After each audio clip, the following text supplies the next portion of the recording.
رمضان کا اصل میں جو پروگرام ہے، میں پہلے ذرا تمہیداً عرض کر دوں، یہ ہم صرف واقف ہیں روزہ دن کا اور رات کو 1 گھنٹے کی تراویح۔ یہ بہت بڑا مغالطہ ہے، بہت بڑا مغالطہ ہے، بہت بڑا مغالطہ ہے۔ روز اصل میں رمضان کا پروگرام کیا ہے؟ دن بھر کا روزہ اور رات کے اکثر حصے کو قرآن کے ساتھ لے کر جاگنا۔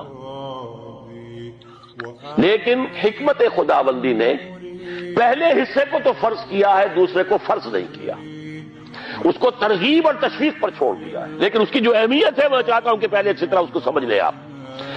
دیکھیے پہلی حدیث اس میں ہے ان سلمان الفارسی رضی اللہ تعالی عنہ قال خطبنا رسول اللہ صلی اللہ علیہ وسلم فی آخر یوم من شعبان۔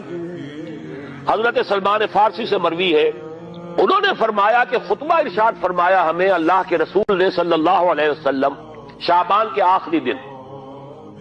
فقال، آپ نے ارشاد فرمایا یا ایھا الناس قد اظلکم شہر عظیم، اے لوگوں تم پر ایک بہت عظمتوں والا مہینہ سایہ فگن ہو گیا ہے۔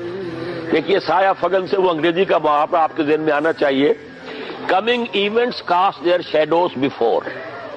ابھی رمضان شروع نہیں ہوا ہے، شعبان کا آخری دن ہے، تو وہ کمنگ ایونٹ جو ہے رمضان مبارک، اس کا سایہ آ گیا ہے تم پر، اس لیے حضور نے وہ لفظ استعمال کیا قد اظلکم، ظلال کہتے سائے کو، قد اظلکم شہر عظیم، بڑی عظمت والا مہینہ ہے، شہر مبارک، بہت برکت والا مہینہ ہے، شہر فیہ لیلۃ خیر من الف شہر، اس میں ایک رات وہ بھی ہے، وہ مہینہ جس میں ایک رات وہ بھی ہے جو 1000 مہینوں سے افضل ہے۔